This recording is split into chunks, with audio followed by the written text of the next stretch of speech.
Have you been cheating all this time? Out of nowhere, my husband, Michael, blurted out the words, looking at me as if he wanted me to deny it. "You must have hired a detective." Pictures of my partner and me entering a hotel. Photos of us walking arm in arm, snuggling close. The conclusive evidence was already in place. Maybe he was hoping I would apologize and cling to him. "Yes, just as you found out. But there's one thing you got wrong. This isn't an affair. It's serious." Finally, Michael could no longer face me and look down. "Let's get a divorce." Understood. After a brief pause, Michael nodded slowly in response to my final push. Michael and I, who both worked for a major company, met at a company social event and married after a workplace romance, despite being in different departments. Struggling with the demands of my sales job, I chose to become a stay-at-home mom following my marriage, relishing my newfound freedom.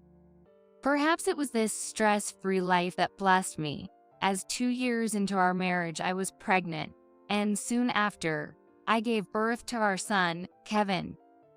A stable income from my husband and a darling son. It seemed like the perfect marriage everyone would envy. However, having a child completely transformed my carefree life as a housewife. Just feeding him every 3 hours was tough, not to mention his frequent fussiness and inability to nap. With severe nighttime crying, many nights were sleepless. Despite hearing that it gets easier after a few months, I was then faced with daily trips to the doctor for checkups and vaccinations.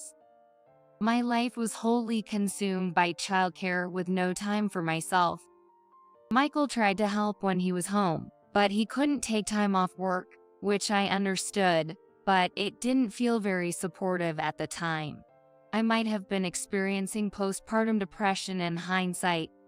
Staying home with Kevin felt suffocating, and I was reaching my breaking point. I no longer felt affection for Kevin. Around the time Kevin turned 1, I told Michael I wanted to go back to work.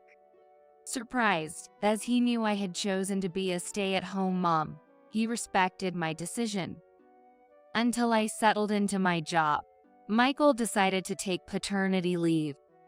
With my previous experience, I returned to a sales position through a mid-career hire at a small company. Working felt easier than being home with Kevin. Seeing me happy to go to work, Michael suggested that we both work and raise Kevin together. Once his paternity leave was over, he planned to put Kevin in daycare, showing me several nursery websites. I gladly agreed to his proposal and threw myself into my work more than ever. However, at my new job, I met an entrepreneur who was irresistibly charming. He was about the same age as Michael and had started his own business, which only added to his allure. Our conversations quickly shifted from business to personal, and I found myself agreeing without hesitation when he invited me to dinner.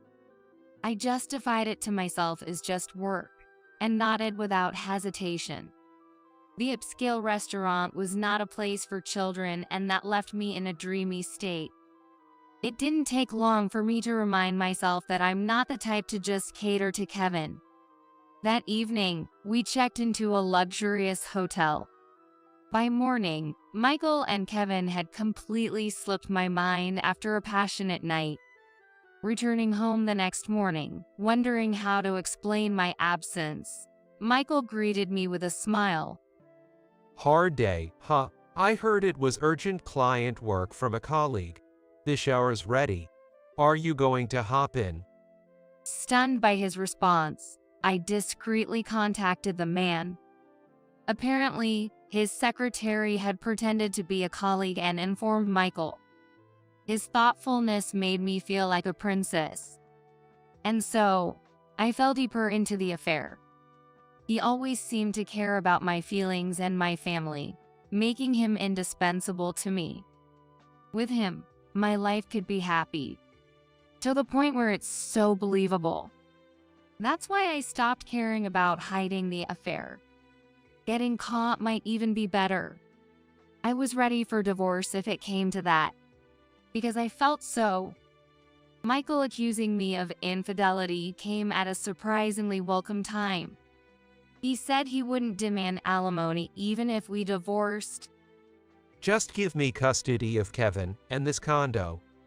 Filled with hellish memories with Kevin, I was more than happy to let Michael have this place. The divorce proceeded smoothly, and I quickly moved to my new partner's high-rise apartment.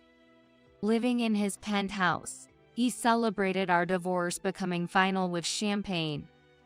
Let's celebrate our own marriage in a year.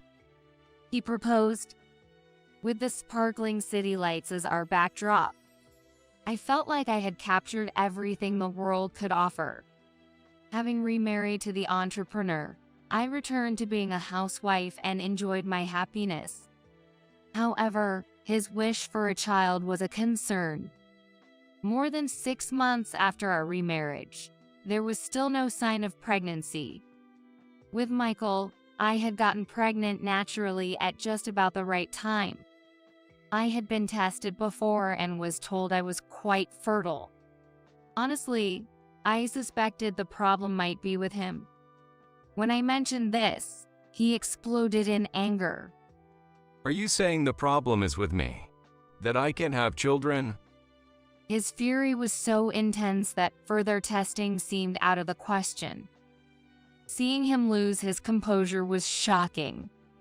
I had never seen him unravel before, but any deviation from his plans seemed to make him unstable. Maybe I had made a mistake. This remarriage might have been a mistake. I didn't want to think so, but I was beginning to realize it somewhere deep inside. As the days without a child continued, his behavior worsened. Eventually, we slept in separate rooms, and there were days I wasn't even sure if Robert was home. One day, a single phone call rang. It turned everything upside down. Hello. Are you his wife? I'm not sure if I can still call you that. I'm pregnant with his child. He knows and has acknowledged it. It's a boy, due in a few months. I wanted to believe it was a lie, but the likelihood of his infidelity was high. His frequent absences had become the norm. Our relationship had grown so cold that he hardly looked at me anymore. But could the child really be his? No, that can't be. I muttered. Guess you'd know, being his wife and all. But honestly, it doesn't matter. He's acknowledged the child, she said before hanging up. As soon as he returned, I confronted him. The child's paternity is questionable. He wouldn't listen. There's a public image to maintain, so I won't divorce you. But the child that's coming will be my heir. It's because there's something wrong with you that this happened. I had no choice but to have a child with someone else.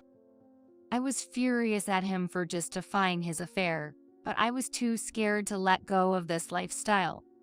Even knowing I wasn't loved, I couldn't resist the allure of living freely surrounded by luxury. But then he said, You'll take care of the upcoming child and his mother as a nanny. Despite being the legal wife, you can have children and just keep spending money. It's time you took some responsibility. What? Taking care of a child not related to me by blood? And the woman from the affair? Could there be anything more humiliating? It felt like I could hear a baby crying in the distance, and I was scratching at my throat. It's painful. I can't breathe. Overwhelmed, I left the house without caring about his shouting. Where did I go wrong? Before I knew it, I had reached the condo where I used to live with Michael. The scenery hadn't changed, and there was a strange comfort in it. I had hated that room so much, yet now I found myself missing it. Thinking back, Michael had always considered my feelings first, whether I chose to be a housewife or to work. Even when we were trying to have a child, He went for tests with me and said, "It's okay whether we have one or not." If I asked for help, wouldn't Michael help me? Suddenly, I felt a glimmer of hope. As I look at the unchanged apartment, it almost feels like if I rang the doorbell now, Michael and Kevin would welcome me. That's how I felt. I hadn't seen Kevin for about 2 years, but suddenly I missed him terribly. No mother could stop loving her own blood-related child. Ma'am, are you going to ring the bell? As I hesitated over pressing the room number, a child spoke to me. I turned around, shocked. It was unmistakably my son. But now, had Kevin just called me ma'am? Kevin didn't recognize me as his mother, not even remembering my face. Despair struck me at Kevin's harsh words. Kevin is looking at me with a puzzled expression as I become speechless. Brenda. It's likely he followed Kevin. Out of breath, Michael stood before me. Michael? Michael lifted Kevin and gently scolded him. This isn't our home anymore. I was just looking. I like our new, much bigger house better. Mom's waiting for us, so let's hurry back. Yeah. And my little brother's waiting too. Hey, you're getting ahead of yourself. We don't even know if it's a brother or a sister yet. This heartwarming family conversation just passed through my ears. Michael and Kevin continued walking past me, ignoring me completely. I wanted a redo. I couldn't even get the words out. Michael had sold the condo full of memories, remarried. And now they're expecting another child. Michael and Kevin, the picture-perfect happy family. I was supposed to be part of that too. Why did I make the wrong choice back then? Faced with the hellish days ahead as punishment, I felt nothing but despair.